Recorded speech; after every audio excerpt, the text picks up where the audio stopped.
sick and tired of this. I'm not lying to people about what's going on here.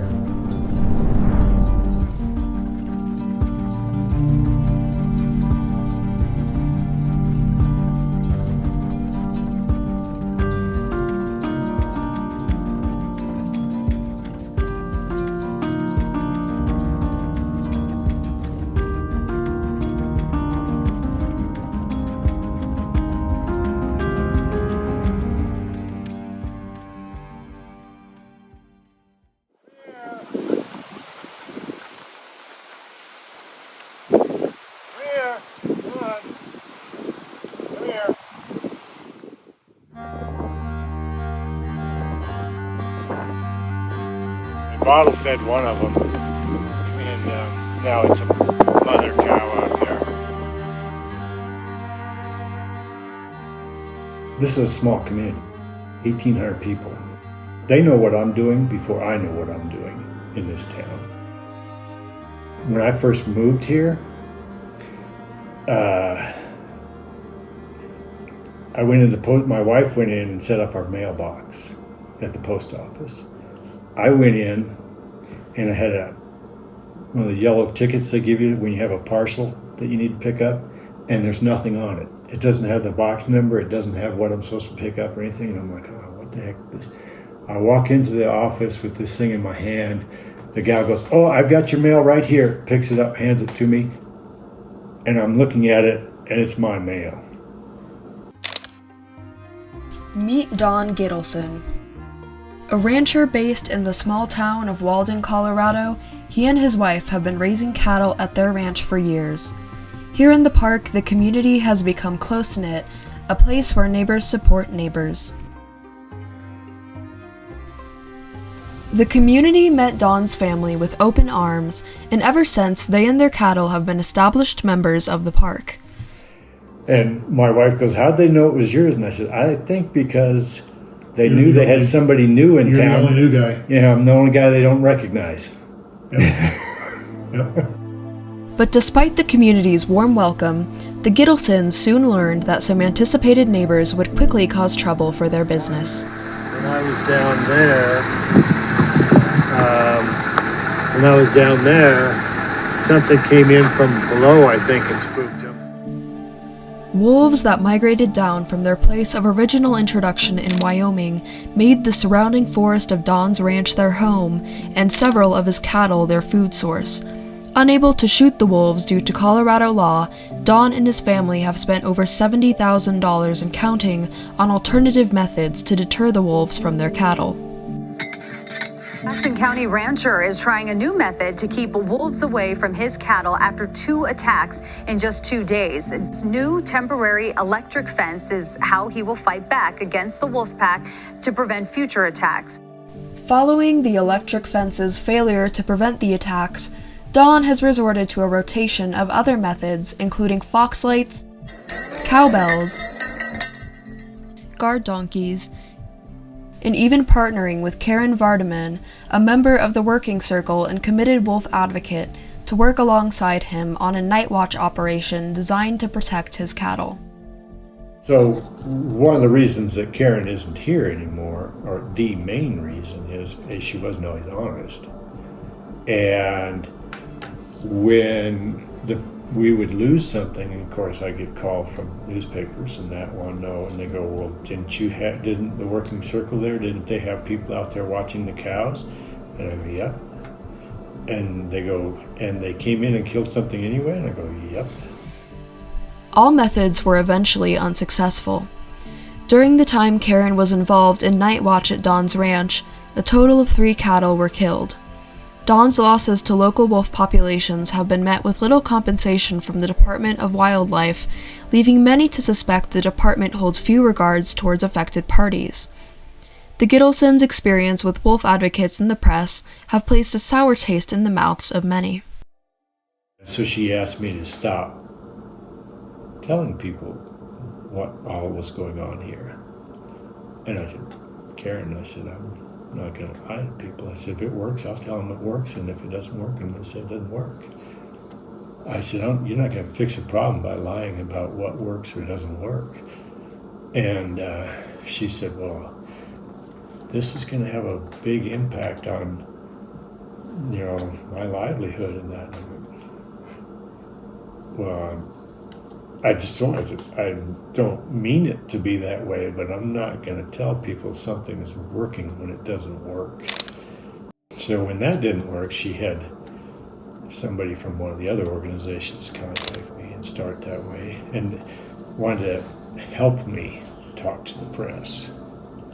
And I said, that's fine. And I called her because I knew where it came from. And I called her and I said, Karen, I said, if the Cattlemen's Association, I said, they already have, when they call me and want to help me talk to the press, I tell them, no, thank you. I said, nobody's going to tell me what to say or not say. I said, I'm not going to play an agenda. In October of 2022, my mother-in-law found the pack of 6 wolves in with our roping cattle, and she honked her horn or did whatever she did with her pickup to keep them away from the cattle. The next day, my husband went up and the wolves had the cattle cornered against the fence, and he stayed there and protected the cattle. My father-in-law went up and found one of his calves not acting right, and then found one of our calves with blood dripping down his back leg, but he couldn't get close enough to him. Then we called the DOW and went through that whole process. While Mandy's story with wolf advocates has been a kinder one, she continues to not be adequately reimbursed for her losses by associated organizations pushing for wolf reintroduction. Upon questioning groups to find answers, she has been met with little communication. It seemed like nobody wanted to give answers, and they would wait and take forever to get anything back. You don't even feel safe in your own yard anymore.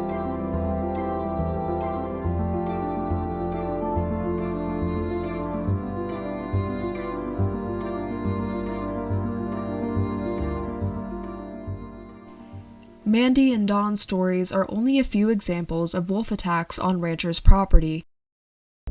This battle between ranchers wishing to save their livestock and wolf advocates campaigning for reintroduction became especially prevalent in the 1900s. In response to reported wolf attacks, the government implemented substantial predator control programs that coupled with the usage of bounties to eliminate wolves from the area.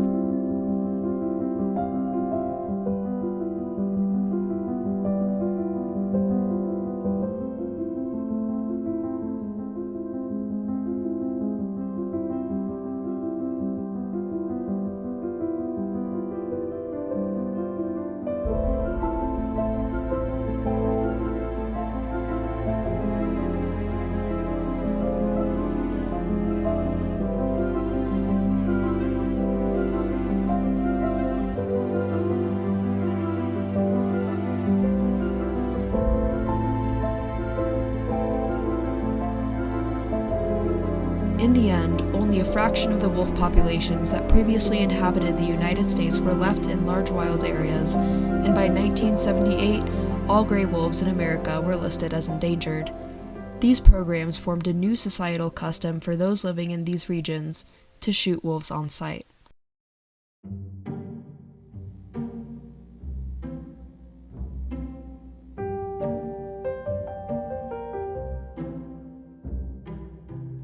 Aldo Leopold is a fellow well worth reading. When he was a young man, he had the idea that the reason deer should exist is so that we can go out there and hunt them as humans. And the reason that wolves exist is that they eat the deer. And so maybe we should get rid of all the wolves because that gives us more deer for us to go out and hunt. And so he thought that a deer paradise would have no wolves in it.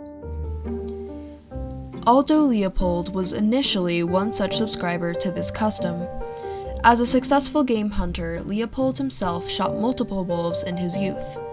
But while observing deer grazing in the Arizona and New Mexico plateaus in the early 1900s, Aldo wrote, I now suspect that just as a deer herd lives in mortal fear of its wolves, so does a mountain live in mortal fear of its deer. But then he later learned that without a better balance among these different organisms in the forest, that might not be anybody's paradise, because if you get too many deer, then they degrade the vegetation. With poor vegetation, the future of the deer population is not so good. Predators are going to keep the prey numbers such that there's not excessive effects on the plant communities. And so that led some people to think that, well, if we hadn't done in all those predators, maybe the deer population never would have exploded. And so Aldo Leopold popularized this story about predator control led to an explosion of the deer population, and that led to degradation of the habitat, which was not good for the deer in the long run. So the basic idea is that Leopold was trying to get us to understand that predators probably have an important role in ecosystems. There's an old Native American saying that goes, in all our deliberations, we must take into account the well-being of the seventh generation to follow. The wisdom of those words has come alive to me during my family's Wyoming vacation. During the past week and a half, Chelsea, Hillary, and I have been vacationing in two of our nation's most spectacular national treasures, Grand Teton and Yellowstone National Parks. We've been hiking, horseback riding, rafting on the Snake River. We've seen Old Faithful, the Canyon Falls, and the young wolves that are being reintroduced into Yellowstone.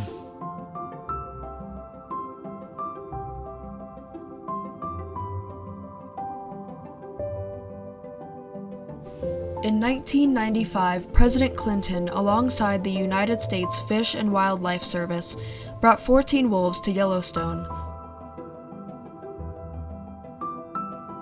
The wolves were kept in acclimation pens for several weeks to keep their homing instincts from leading them back to Jasper National Park in Canada, where they had been captured from. Some of the most popular pens used were the Crystal Creek pen,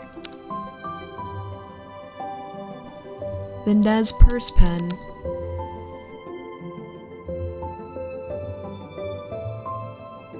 and the Blacktail pen.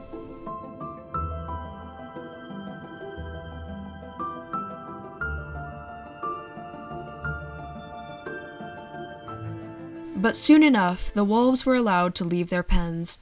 Their migration, eating habits, and other behaviors were continually observable by U.S. Fish and Wildlife Service officials using tracking collars placed on the wolves.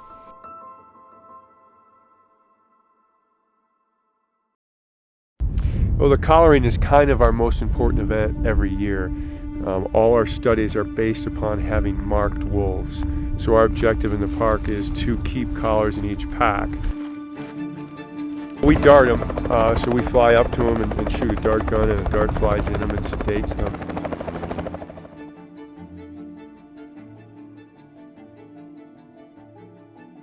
And then we put the collar that we can track on them. Okay, it's a pup, so it could grow. It won't grow as much as a male pup. We also take a lot of measurements. The full processing includes putting a collar on, taking a blood sample so we can determine its condition, what diseases it's been exposed to, its genetics, because we have a full pedigree that we're working on. Then we weigh it, 39.1. We take measurements, tooth measurements, paw size, length, and width. So we do a full workup on these guys. And that's what we do with every wolf we've caught.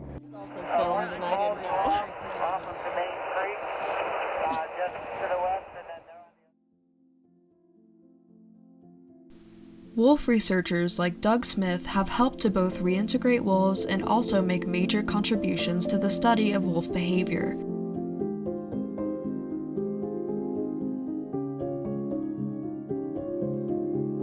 Our understanding of how wolves migrate is largely thanks to people like him who have tracked the Yellowstone wolf's migration through Wyoming, Montana,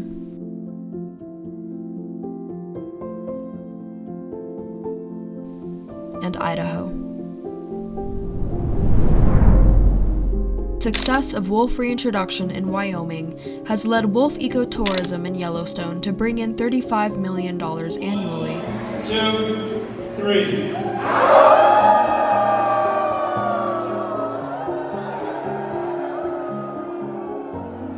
The success story of the Yellowstone wolves created a new pro-wolf movement which caught the attention of tourists across the nation, and in particular, a Colorado woman named Darlene. Hi, my name's Darlene. I'm the founder of Colorado Wolf and Wildlife Center. And as you can see, I've got 2 wonderful wolves here with me, and I love wolves.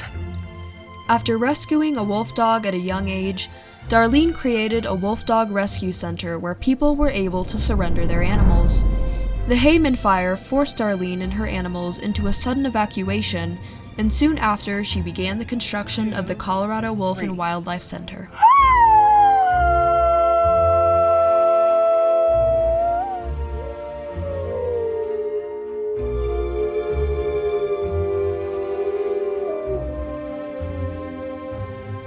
On June 28, 2003, Colorado Wolf and Wildlife Center held its official grand opening and has worked towards housing wolves and educating visitors who visit the sanctuary ever since.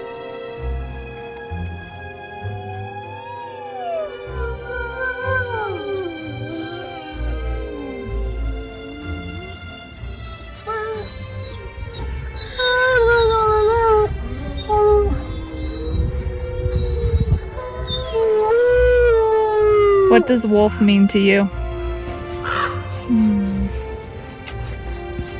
Friend. We are big on education. That's why we do our tours. We want to show and teach everyone how wolves are misunderstood entirely. Good job. You're dancing. The wolf tango. Salsa. How about the wolf tango? Wolf.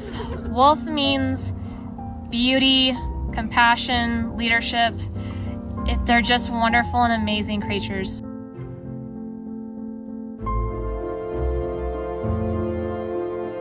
They help to stabilize populations. So probably have already heard of the term, but they're what are known as a keystone species. And they affect everything below them. So if they are taken out of an ecosystem, that ecosystem collapses and it will just get destroyed and it won't do very well once it's gone.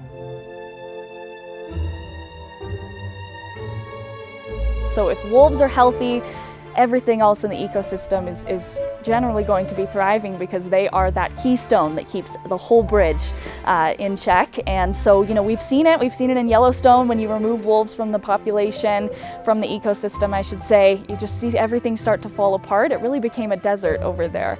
When we put wolves back in, we saw over 350 plant and animal species return to the park. It became a beautiful, thriving ecosystem once again, mostly due to the wolf, and they're so important, not only for their own numbers, but for, the health and the balance of every other living thing out there.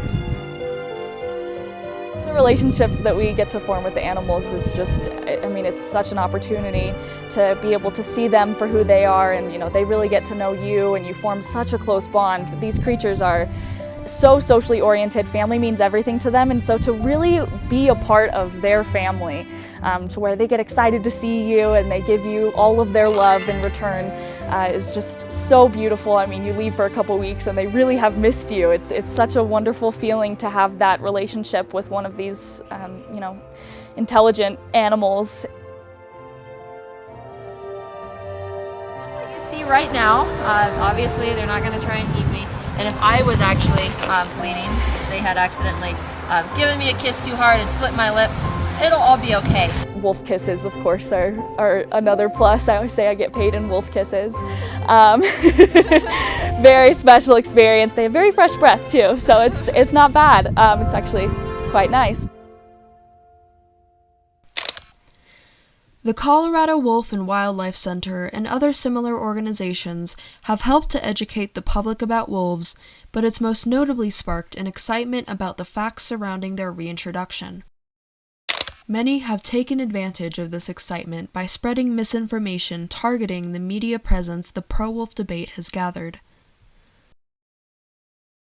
The channel Sustainable Human posted what is arguably one of the most well-known pieces of media tackling wolves to date.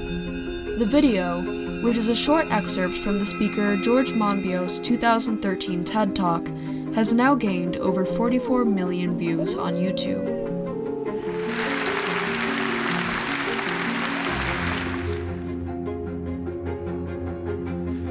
But here's where it gets really interesting. The wolves changed the behavior of the rivers. They began to meander less. There was less erosion. The channels narrowed. More pools formed. More riffle sections, all of which were great for wildlife habitats. The rivers changed in response to the wolves.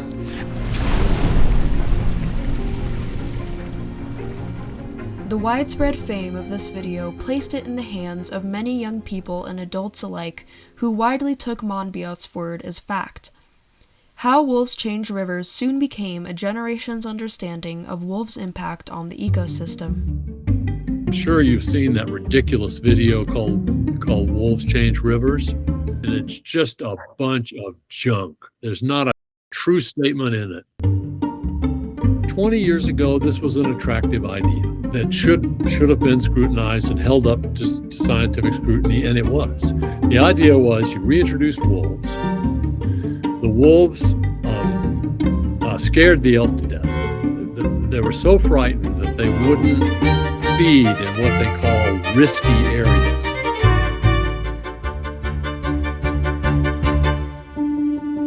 And so they wouldn't feed in aspen. They wouldn't feed in willows because they couldn't see where the wolves were. And this got promoted as scientific fact. Well, when you take a close look at it, there's about 1 hour or two during the day when wolf packs are actively hunting that it affects where the elk feed. One of the things we learned in Yellowstone is that the intake of plants has not changed since the wolves were reintroduced. And the reason for that is because the bison population has gone up as the elk population has gone down. And so the total kilograms of ungulate biomass of large herbivores eating plants has stayed about the same. If we had a little concept like succession leads to climax forest or something, that'd be really powerful. But it turns out those wishful thoughts about how simple things ought to be just don't map well onto the real world.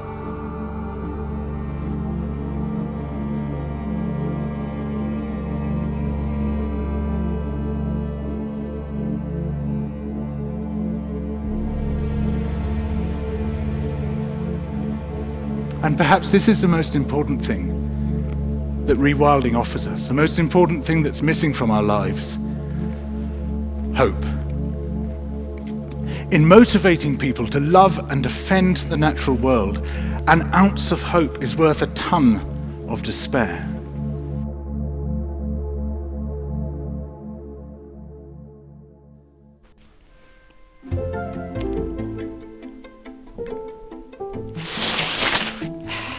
So while Leopold was correct that predators are a necessary part of an ecosystem, filling in one missing piece is not the end-all answer to the problem the natural world faces.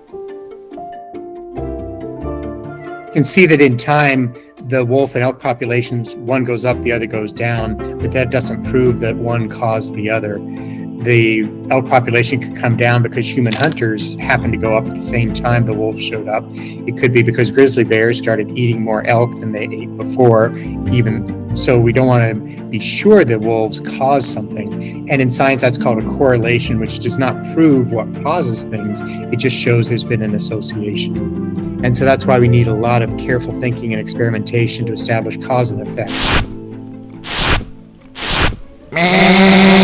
It's easy for media sources following the excitement pro-wolf debates have sparked with false cause and effect statistics to gain support, but the reality is that wolf reintroduction is not as simple as a car crash.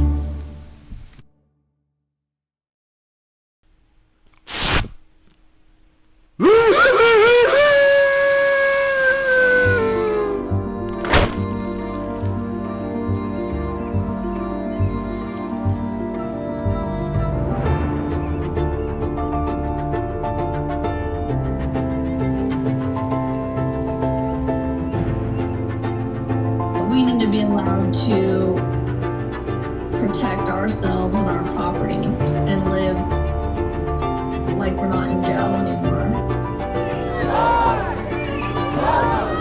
They're not the big bad wolf that a lot of people say and think that they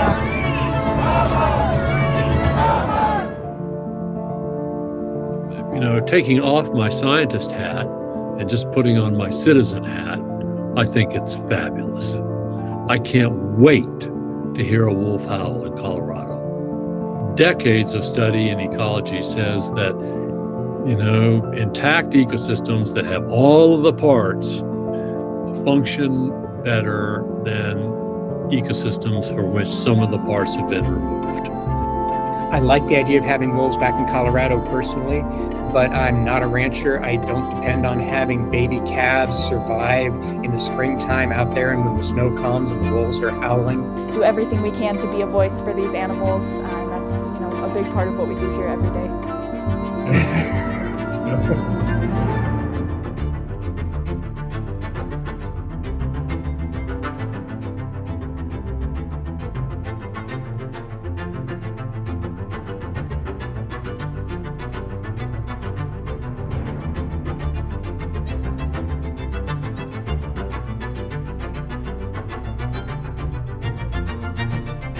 It's just a matter of time before someone's gonna get hurt from these that aren't scared of people.